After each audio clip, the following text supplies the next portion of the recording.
పంటల బీమాపై రైతులకు అవగాహన కల్పించాలని కృష్ణా జిల్లా అధికారులను ఇన్ఛార్జి మంత్రి వాసంశెట్టి సుభాష్ ఆదేశించారు. జిల్లా పరిషత్ సమావేశ మందిరంలో జిల్లా సమీక్ష నిర్వహించారు. విశాఖ గోపాలపట్నం బాలురా బాలికల హైస్కూల్లో ప్రభుత్వ విప్ ఎమ్మెల్యే గణబాబు 54 కంపెనీలతో మెగా జాబ్ మేళా నిర్వహించారు. ఈ మేళాను ఎంపీ భరత్, కలెక్టర్ హరీందర్ ప్రసాద్ ప్రారంభించారు. యువత పెద్ద సంఖ్యలో తరలివచ్చారు. ప్రకాశం జిల్లా కనిగిరి మండలం బల్లిపల్లి సమీపంలో ట్రిపుల్ ఐటీ నిర్మాణానికి డైరెక్టర్ భాస్కర్ పటేల్ బృందం భూములను పరిశీలించింది. గతంలో పామూరు మండలం దోబగుండ్లలో ఎంపిక చేసిన భూములను కూడా పరిశీలించారు. కనిగిరి ఎమ్మెల్యే ఉగ్ర నరసింహారెడ్డి కూడా పాల్గొన్నారు.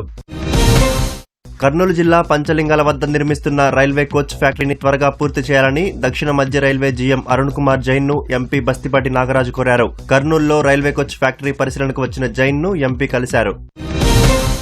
శ్రీ సత్యసాయి జిల్లా మడకశిర నగర panchayat YCP chairperson, vice chairperson పై అవిశ్వాస తీర్మానానికి కౌన్సిలర్లు నోటీసులిచ్చారు. 15 మంది వైసీపీ కౌన్సిలర్లలో కొందరు టీడీపీలో చేరారు. కూటమి సంఖ్యాబలం పెరిగిన వేళ కలెక్టర్ను కలిసి అవిశ్వాస తీర్మానం నోటీసు అందించారు.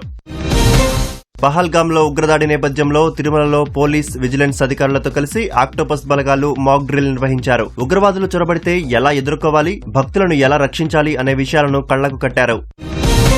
కర్నూలు జిల్లా పెంచికలపాడు విశ్వభారతి మెడికల్ కళాశాలలో ఎంబీబీఎస్ మొదటి ఏడాది విద్యార్థిని హన్సిక ఆత్మహత్యాయత్నం చేసింది. చదువు ఒత్తిడి వల్ల కళాశాల భవనంపై నుంచి దూకింది. హన్సికకు విశ్వభారతి ఆసుపత్రిలో ఐసీయూలో చికిత్స అందిస్తున్నారు.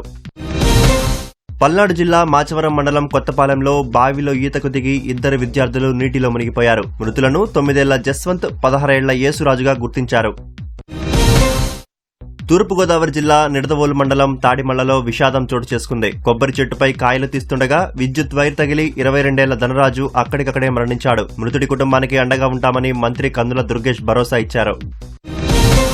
కర్నూలు జిల్లా ఎమ్మిగనూరు ప్రభుత్వ ఆసుపత్రి పిల్లల వార్డులో పాము కలకలం రేపింది. రోగుల సహాయకులు కర్రలతో పామును కొట్టి చంపారు.